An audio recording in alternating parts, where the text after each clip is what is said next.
Put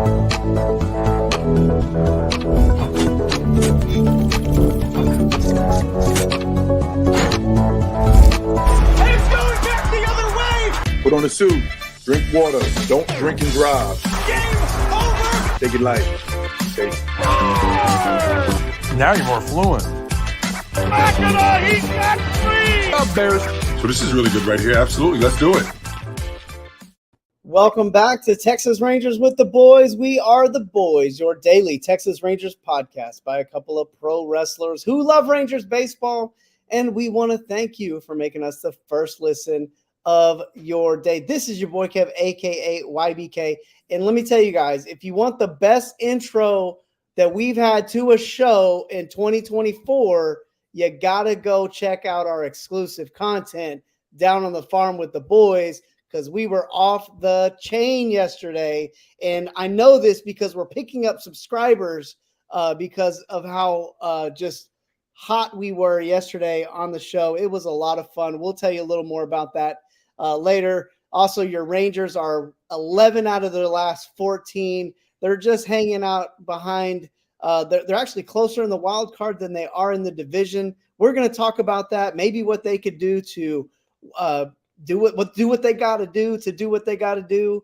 And then we've got some mostly pitching, but a little bit of hitting to talk about as well. And some big news coming out of the Rangers farm system. So a lot to go on today.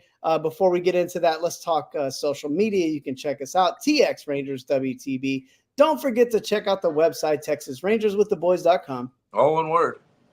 And there you can check out our and don't forget to check us. I'm at the end of the show already. I'm ready to take it home.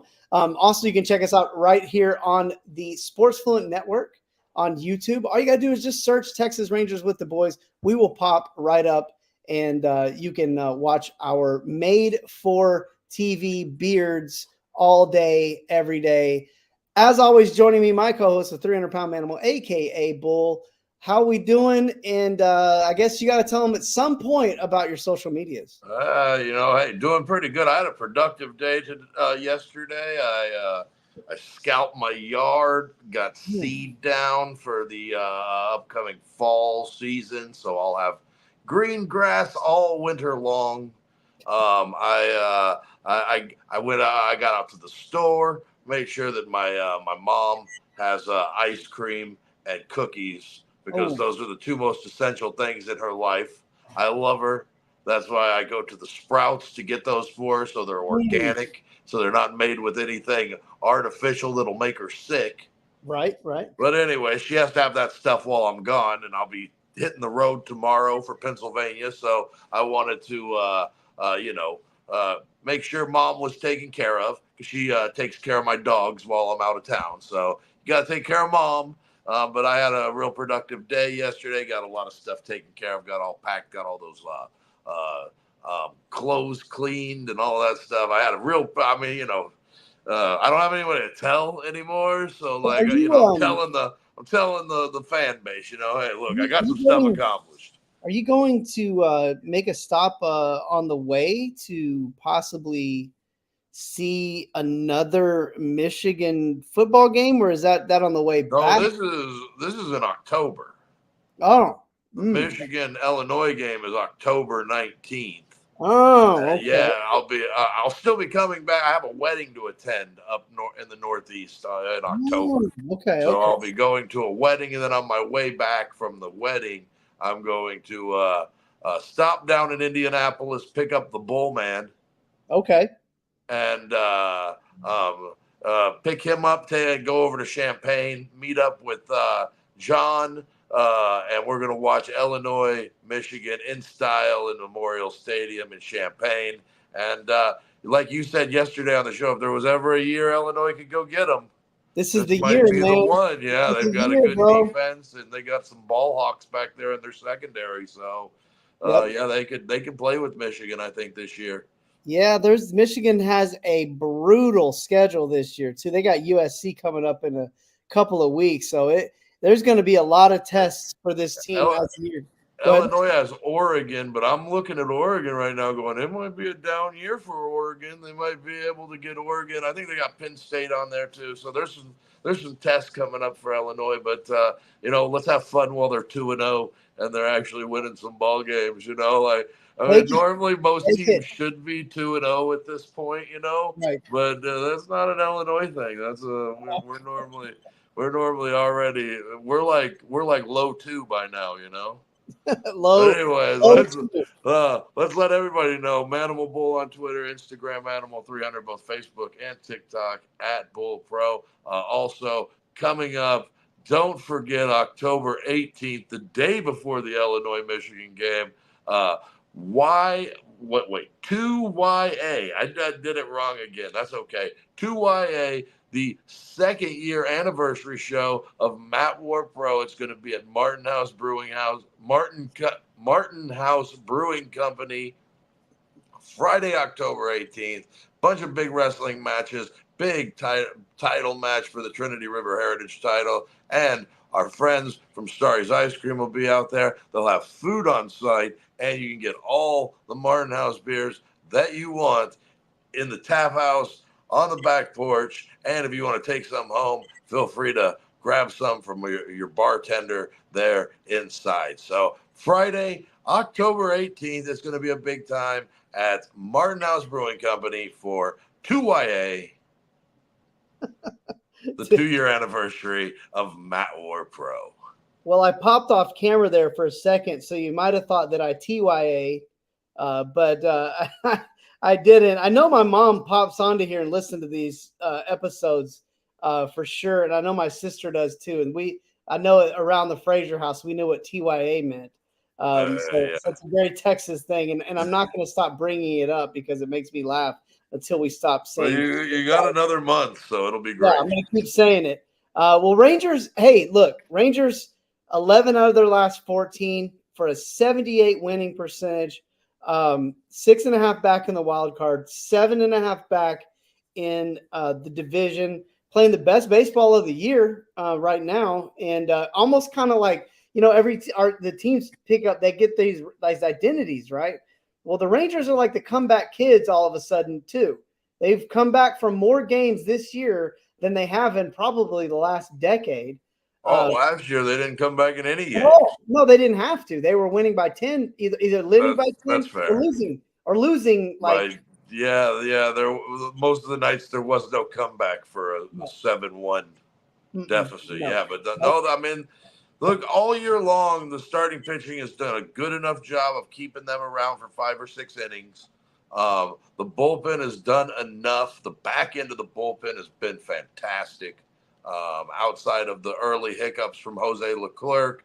I mean, he's had an on-again, off-again, and he's got an on-again, off-again relationship with the fans, but he's been pretty okay his last several outings here. Robertson's been so good all season, Yates. So, the pitching hasn't been the problem, and the Rangers have been in that situation where they've kind of just struggled to score runs and keep those guys busy in that bullpen, and it hasn't been the offensive juggernaut that it was last year that resulted in a team silver slugger. Yeah, and it's going back to kind of like the entry point was like this team has had a kind of an identity this year of coming back, and now here we are at the end of the season.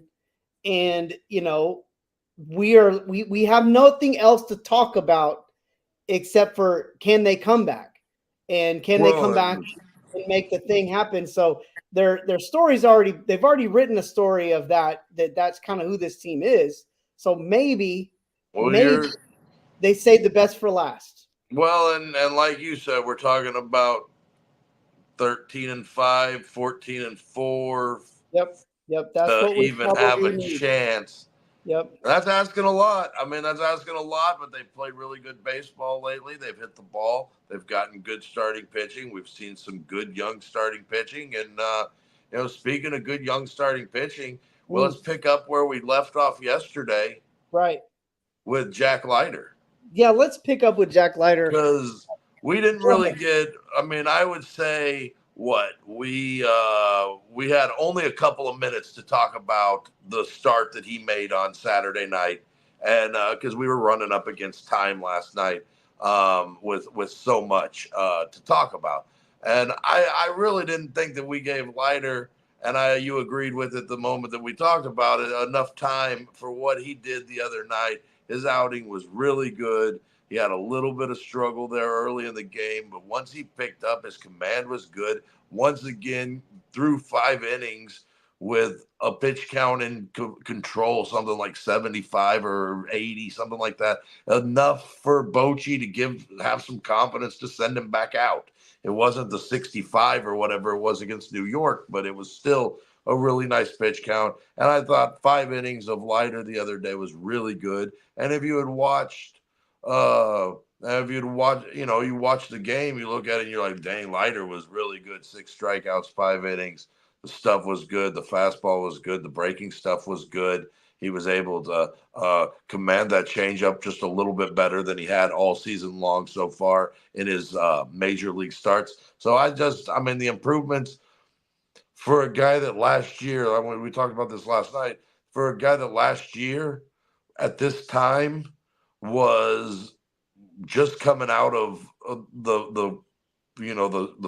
rehab. I mean, Arizona getting a look like to figure out and see if they can find out what's wrong with him. So for him to be at this point now, it feels like it's been a really good accomplishment by Rangers development on a guy that we were worried about this time last year.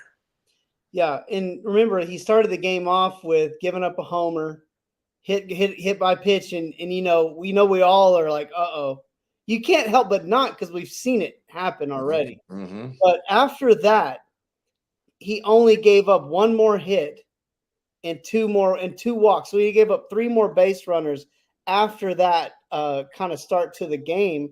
So, and then again, we kind of talked about the earned run from the inherited run from Chafin. That was all wacky.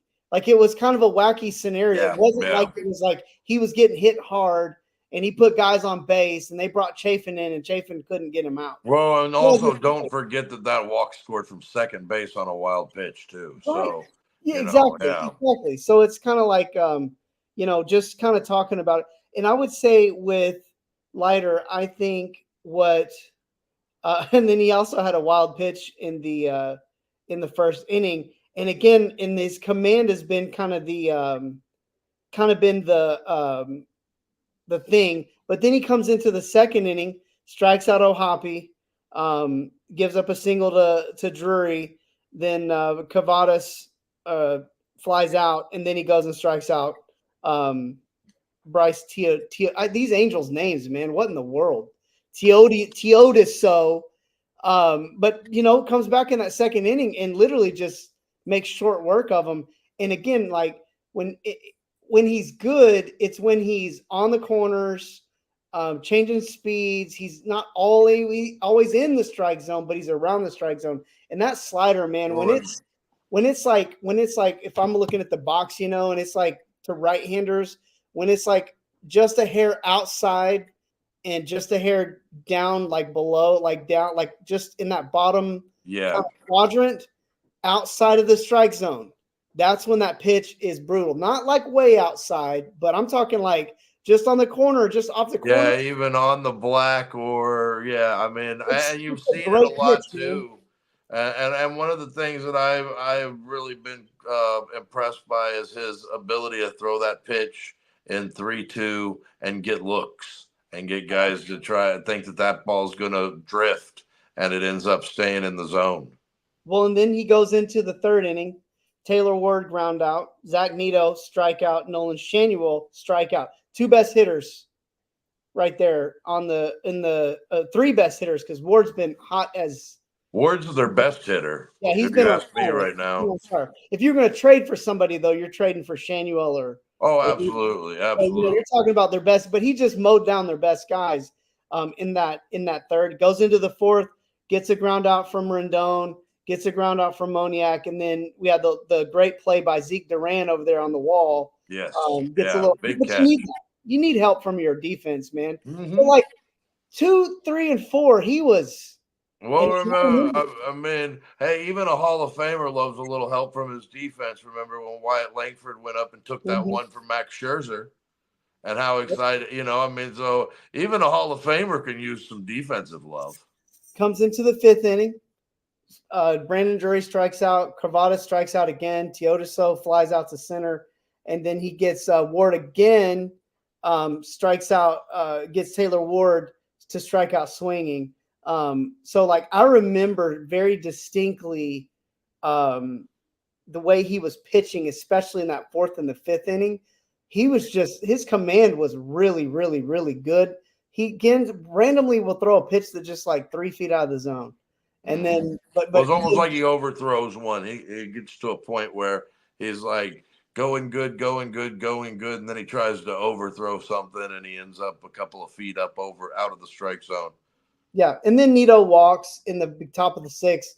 Bochy comes out, gets Chafin. How do you blame him for that walk? Well, yeah, I mean, a lot of times Chafin will come in there, get a ground ball hit right at Josh Smith, and nothing doing. But that didn't happen to be the case this time. But 2 hits, 3 runs, a couple of walks, 6 strikeouts. I mean, that's from a 23-year-old kid that's in his first season of Major League Baseball. That's what you're looking for, is improvement every game. And I think there was improvement from this game from the last. I thought Bochy, did the right thing and went and got him here, and don't let him get into a jam here and put your bullpen in a really bad situation, especially with it being a close game and a game that you really want to win. Yeah, and I just wanted to kind of pick the game apart a little bit just because it was a really good pitching performance. And this is like the best performance he's had in his career. Like this was his best pitching performance of his career. And we saw it at the major league level. And again, it's really, he gave up like 1 run, like in truth, like yes, he walked Nito, but then Chafin lets him steal. And then the whole wild pitch fiasco. I mean, again, like if you watch the game and you're not just looking at stat lines, you saw what happened from after that kind of that rocky start in the 1st inning. He was just locked. He was locked in.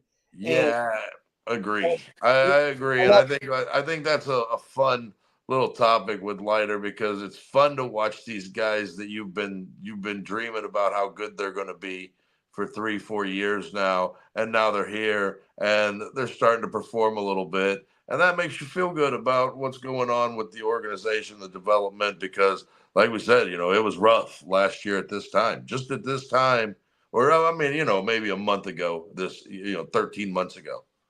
Yeah, and I know that they kind of tried to beat him up for the Yankee game, but he left that game having only really given up 3 runs. And he 3 up, 3 down the Yankees, I want to say 3 times in that game. Yeah, he did actually 3 up, 3 down them 3 times in that game. And one of those, 3 times. And one of those, 4 times. One of those 3 up, 3 down was Gleyber Torres, Juan Soto, Aaron Judge. No. So, I feel like there's not really that much to be negative about with Leiter right now. There's a lot of positive. There's a lot of really good, improvements that we've seen over the course of the last year and a half, 2 seasons for sure. Yeah. And to see him at the big league level right now, having some success, and him not getting blown up at AAA and losing every bit of his confidence out in the mountains somewhere is a good thing to see. Yeah, no, I agree. Well, let's stay with the pitching theme. We know that Andrew Heaney and both him and Nathan Eovaldi both have, I think Heaney's done next year, and then Eovaldi has the player option. I guess the real question is kind of like, we don't have to belabor the subject unless we want to, but we're just been talking a lot about young pitching so far. And the real question in my mind is like, do we want to bring back one or both of those guys next year? I'll give you my answer either, but I'll turn it over to you and then I'll give you my answer after. Okay, well, I think the first thing really with when you think about both the guys is that where are they going to be contract wise? What's the contract going to look like? Because Nathan Eovaldi 2 years ago when he signs his contract, a $20 million option is still above what guys are going to make if they get like a qualifying offer, right? Yep. But now the qualifying offer has jumped up over $20 million.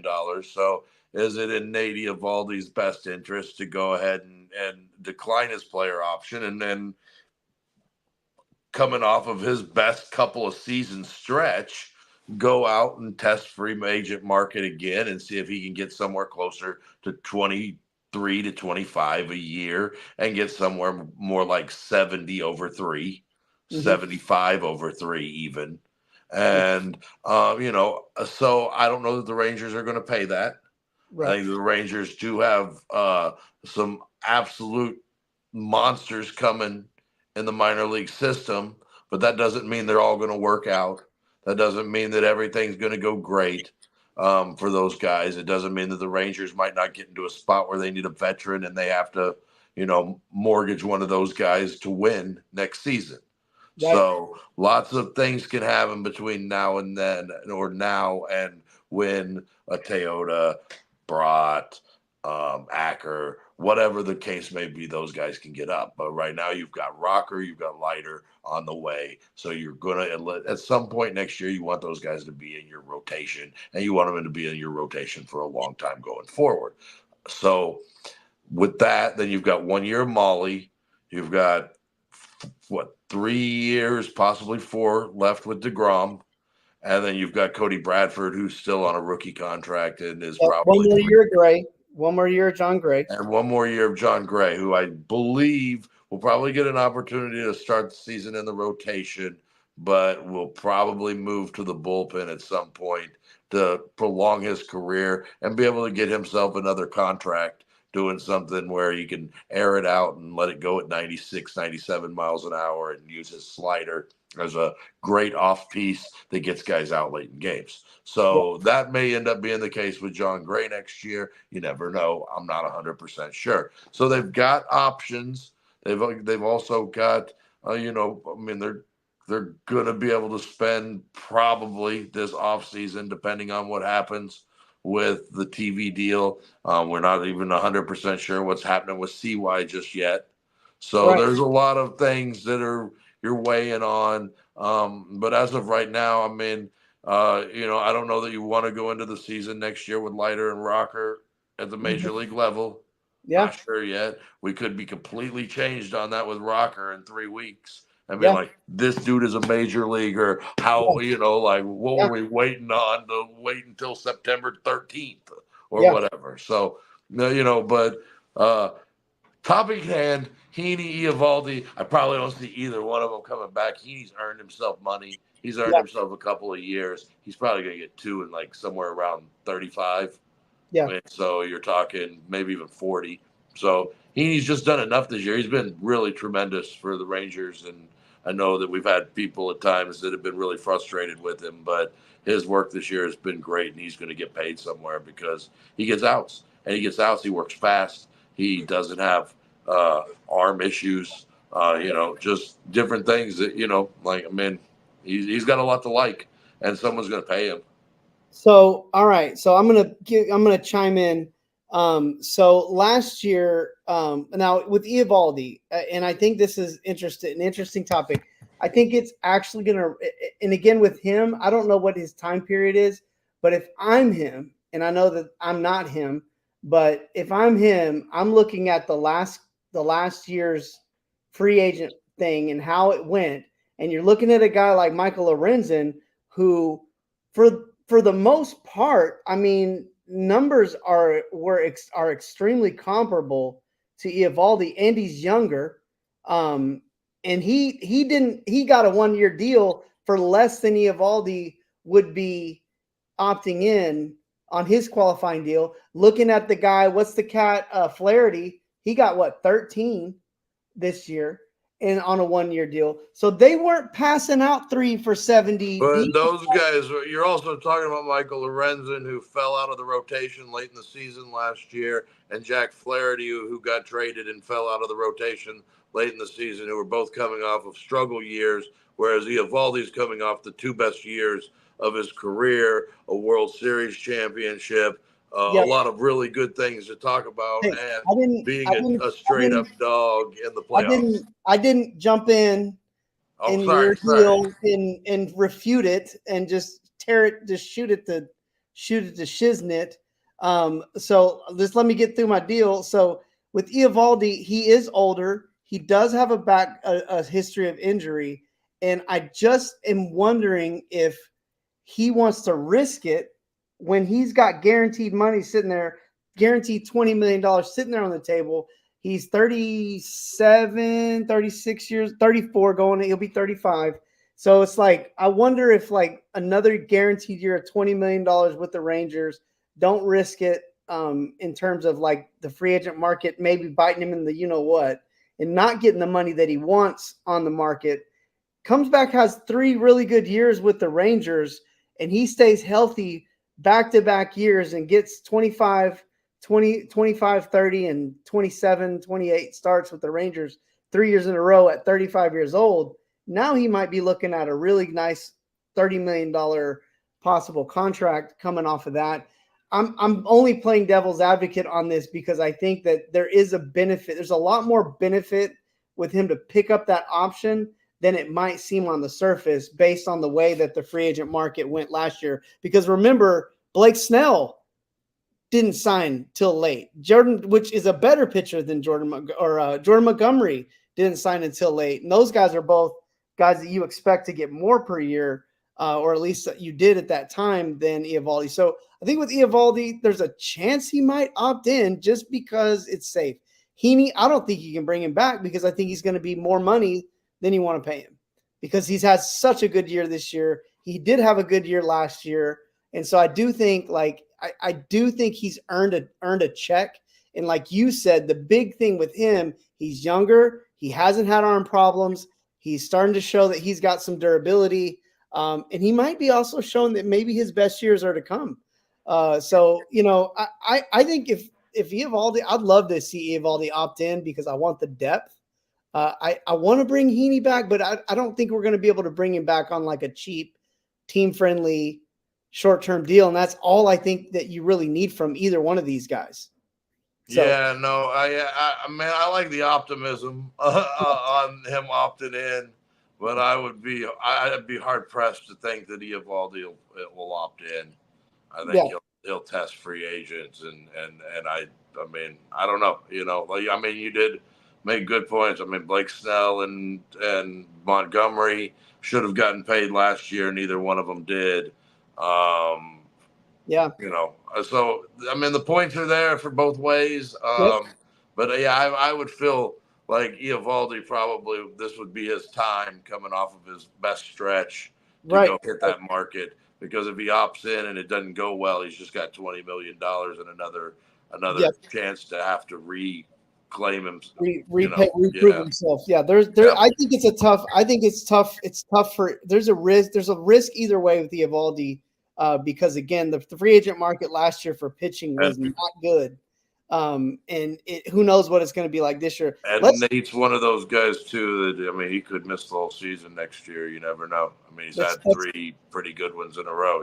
Yeah, that's 100% true. All right, let's jump right into the last pitching topic. This is a good one, and this is a question. You got a question that came in. We asked for questions, and we got a good question. Yeah, Tyler in Kansas hooked us up with a good question. His question was really flat out. He sent me a picture of Rocker starting on Thursday. Is this a good move? Let me take this one, and I'll kick it over to you to close it out. Knock it out.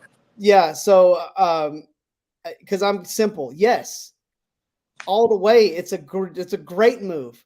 Like, get this guy up here. Let's see what he does at the major league level. There's nothing left for him to do at the minor league level. You paid him millions of dollars in the first round to get him. Get him up here and let's go, man. Like he to me is like one of those like kind of like Langford. He's like one of those college like football. Like you signed it. It's a first round pick. I want you to play.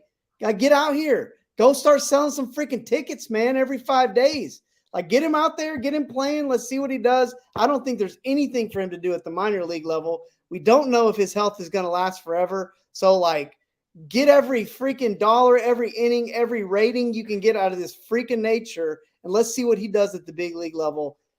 Take it, Bull. I mean, 99 to 101 on the edges, got good command, filth from everything else. That curveball is filthy. He hasn't even thrown sliders and cutters just yet. So we'll see how that develops as he starts getting through lineups 3 times and he needs extra pitches. But, man, he's the best pitching prospect the Rangers have ever had. Man, I like you gotta go back and hit guys like Kevin Brown to think about a guy. I mean, that's now 30 plus, almost 40 years ago. Yeah. David Clyde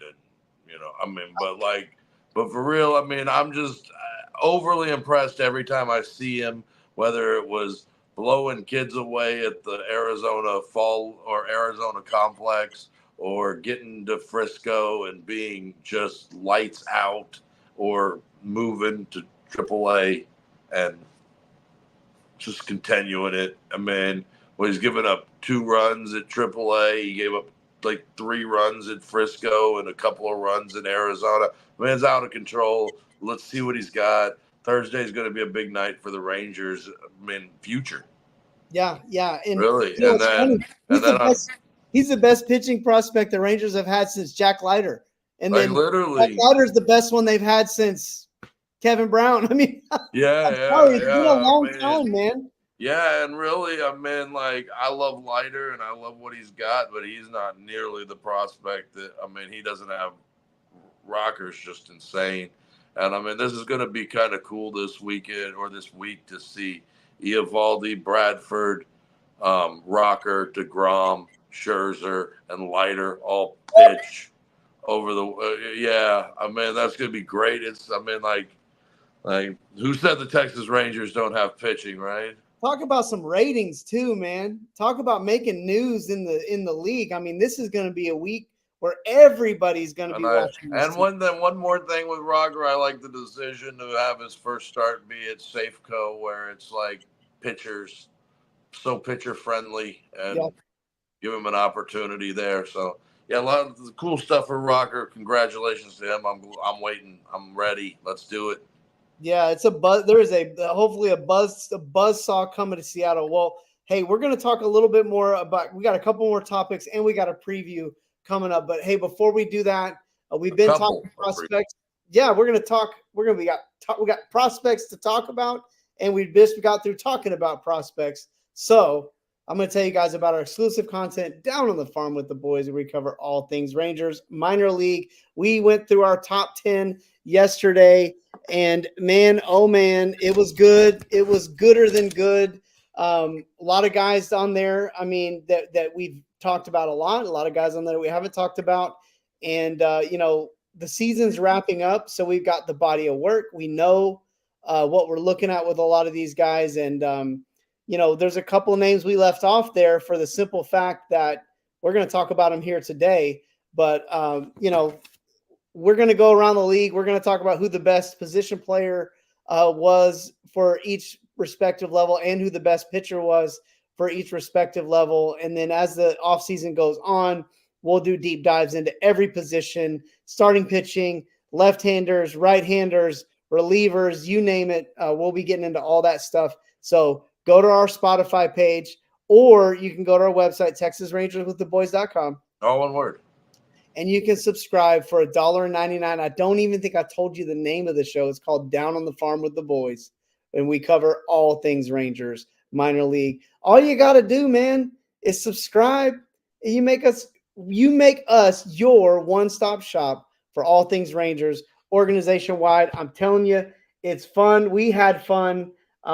We honestly talked about stuff that we went further than we thought.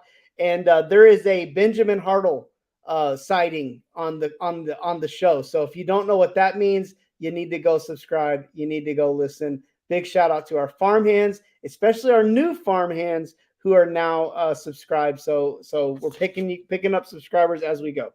All right, let's kick it over. We had a couple more topics to talk about. The first one is the Rangers' young offense. We didn't give a whole lot of time to these young cats and some of our veteran guys that have been really kind of picking things up lately. You brought up the stat of the year with when the Rangers score more than 4 runs. They're 50 yeah, 50. I don't know what it is now. They've scored 4 runs so many times now in the last couple of weeks or whatever, but it was like 50 and 20. They were 30 games over 500 when they scored 4 runs. Now, I mean, a lot of teams are good when they score over 4 runs too. So it's not like, but you score 4 or 5 runs every night and you got a much better chance at winning, I guess, is the moral of that. Yeah, no, it is. And I think Wyatt Langford is looking more and more like the guy we thought he was going to be. And here's the deal, man. Let's get real, y'all. I'm talking to all you media cats out there that expected Wyatt Langford, who hit 320 and 40 home runs. Barry Bonds didn't do that. The greatest hitter. Willie Mays didn't do that. King Griffey Jr., those guys, they came up, they struggled. They had times where it wasn't good, and they had times where they started to look like what Wyatt Langford's looking like now. And I feel like there's been lots of portions of the season where he's had some success, and then there's been some portions where he's had a little bit of struggle. But we found out for a guy that was going to play DH every day or be the DH every day that, but he's potentially a center fielder in this organization for years to come. Who knew we were going to find that out? Who knew? There's just lots of stuff about Langford that we're still finding out, and we're also finally seeing him make some of the contact that we, saw from him at Florida. Yeah, and the contact actually that's been there all year. From the very beginning, he's been able to make contact with major league pitchers. It's more about getting his timing down and getting the ball kind of in the air. I think a little early on, he was hitting a lot of ground balls to the pull and ground balls to the left side of the infield and getting a lot of ground outs. He's making a lot of contact, though. He's not a guy that's striking out 200 and something times in a season. He's making contact. So I can appreciate that. And he's just now starting to get that timing down. I also want to talk about Zeke Duran. He has looked like a totally different player over the last week, I would say. It's just great to see it, man. Sometimes it's just about playing. He's got an opportunity to play, but he's been hitting. He's been slugging a little bit. There's been doubles. There's been some home runs. It's not been the Zeke that we saw for the first half of this season who struggled to put real contact on the ball. So good for Zeke. Glad to see it. Want to see it continue. I feel like Josh Young also has been really, really good since coming off of the DL or IL, and especially these last couple of weeks. It looks like almost every time you go to a box score, he's 3 for 4 or 2 for 3 or whatever the case may be. So he's been another guy. They've had some real success from different parts of the lineup. We've seen Nate Lowe has been quite a bit better over the course of the last month, and Garcia's starting to slug a little bit. And, I know it feels like it's probably going to be a little too little too late, but at the end of the day, right now it's fun to watch, and they're playing good baseball, and let's enjoy September that we're getting. Say that again, man. Just enjoy the fact that, hey, they're playing good baseball right now. And that they're, you're also getting them playing good baseball at the same time as seeing some of the young guys come up and seeing some of the guys just in the rotation, but also, in the lineup. And I know Seager's on the IL right now, but that's really giving them a chance to get Young and Smith and Tavares all in the lineup on the same day. not Tavares, but Duran in the lineup all on the same day. So, there's just different things that have been happening that, we've been watching, and it's kind of just changing a little bit.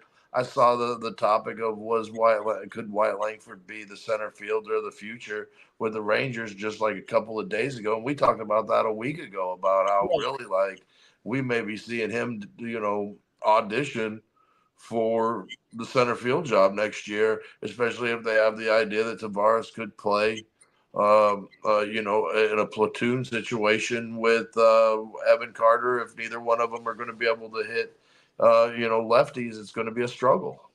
Yeah, and Langford has shown that, number one, the athleticism is by far there. The baseball IQ is definitely there. That was the first thing I noticed, regardless of how good of a hitter he was or how he was struggling at the plate, was the dude is fast, he's strong, and he's smart. You can tell he's got baseball sense. But the arm has been better than we expected too, which would have been the only reason to keep him in left field. And if the arm's better than we expected, then he can play center.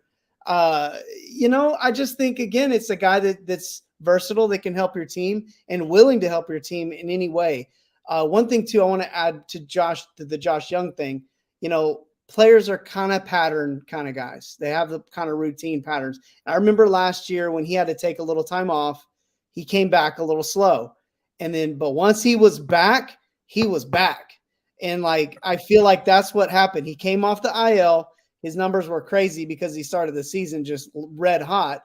His numbers dipped. He dipped into the 240s or the 260. And then it just, he got adjusted, got comfortable. And his plate coverage is crazy. The coverage he gets on the plate, and then he can still turn on the inside pitch. Well, and it explains too how when you talk about he's kind of lunging over or falling over, it's because he's using so much of his, to cover that whole plate. Yeah. But when they come in on him, I mean, his hands are just hot. I mean, he's ready to turn on the inside pitch in a heartbeat. So he's fun to watch, and I'm glad to see him coming around. All right, well let's roll this. Let's start the ref just gave you the walked over to you.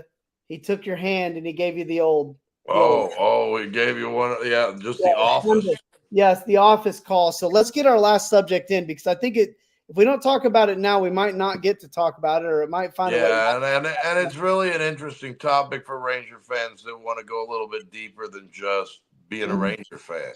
Oh, one more thing too. We didn't mention, speaking of young pitching, Owen White, the Grant Anderson has an ankle deal. Owen White got called up. I don't think we mentioned that. Oh yeah, we didn't bring that up earlier in the transactions, but we didn't have it because we no game, so not thinking about it. But yeah, definitely. And hopefully Owen White gets an opportunity to pitch out of the bullpen, and let's see if he can air it out and do something.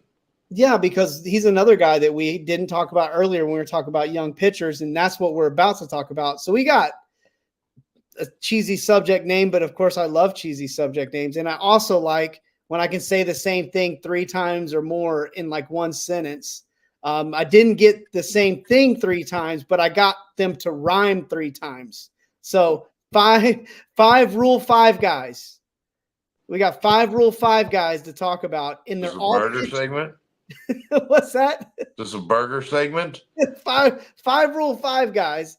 And actually the context for this is going to get us both a little fired up about it, because we're both passionate about this subject. We're passionate about pitching. That was the first thing we said when we started the podcast was Rangers need pitching.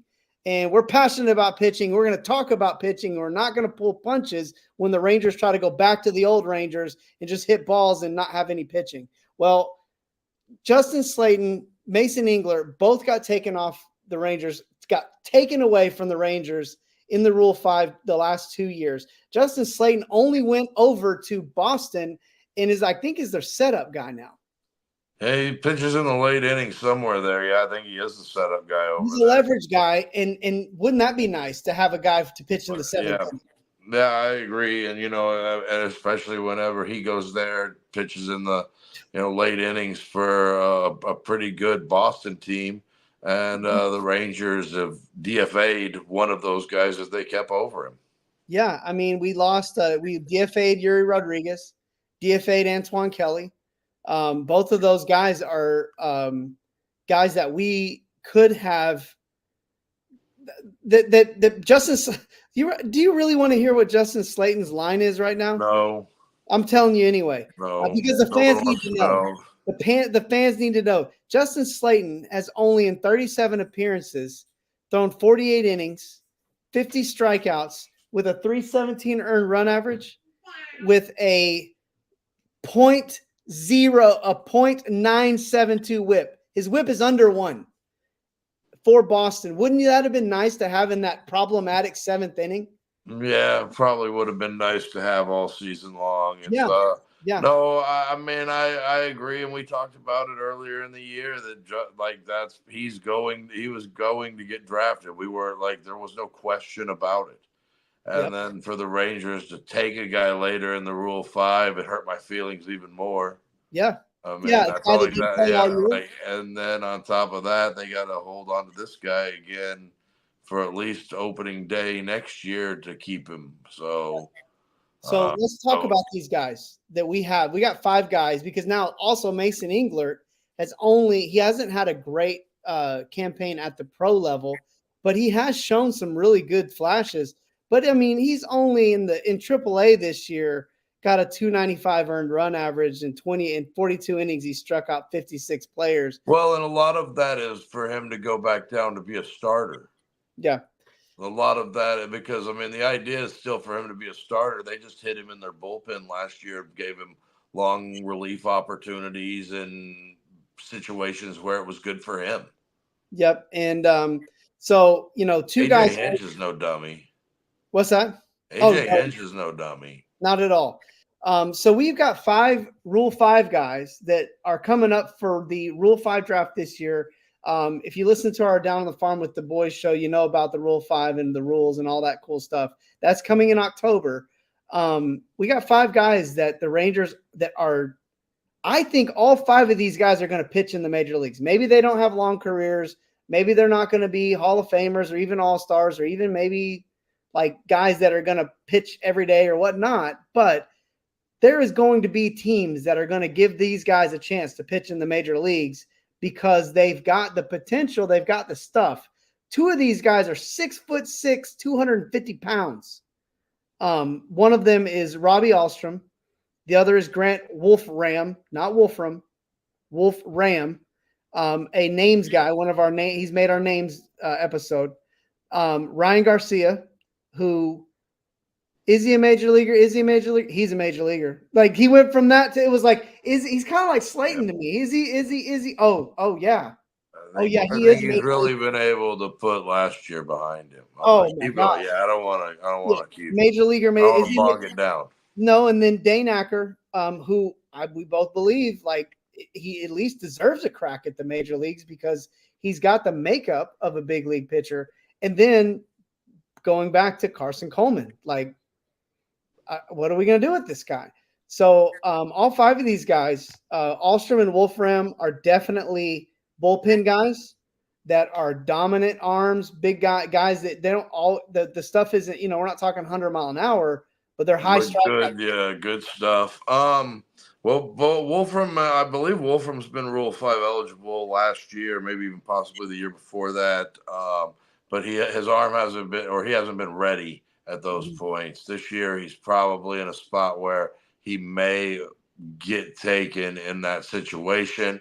The Rangers have to make a decision on whether keeping him around keeping him around is worth putting him on the 40-man roster. That's questionable, to say the least, I would say, because there's nothing really special about his fastball or really any of his off-speed stuff, but he does manage to get outs on a regular basis. He is tall, he's lanky, so he does get to the plate faster. He's got that good extension. So he's an interesting candidate. Will he go on the Rule 5 at the end of the year? I would say it's probably 80-20 no. In my opinion, just my opinion only. So I'm not move on to Alstrom. Alstrom, the same thing. I think he actually is probably closer to 50-50. Mm-hmm. I think that Ryan Garcia probably goes on the 40-man. Let's see, who was the next one? Dane Acker. Dane Acker. I really think Dane Acker goes on the 40-man. I don't disagree with that either. I think they caught a break last year with him getting. Yes. Yeah, I think this year he definitely will get taken because he's had a good enough year at Double-A. Yep. And then last one would be Carson Coleman. Depends on what his health looks like going into the offseason and if they're going to actually have a healthy Carson Coleman. I think he's probably may end up being a 40-man casualty at some point this offseason. But I'm not sure of that. They may like what they have. They may be so damn stubborn on this that they're unwilling to, come off of that before they at least see what he has. But I could see him sticking around, but I could also see him being a 40-man casualty. And I could also see him being a guy that they just returned to the Yankees. Yeah. Well, that was fun. And those are some names if you want to go see their stats and look them up. Real quick, one more thing on Ryan Garcia, because I just kind of so fast that he's going out. He's been so good this year on his transition from Double-A to Triple-A.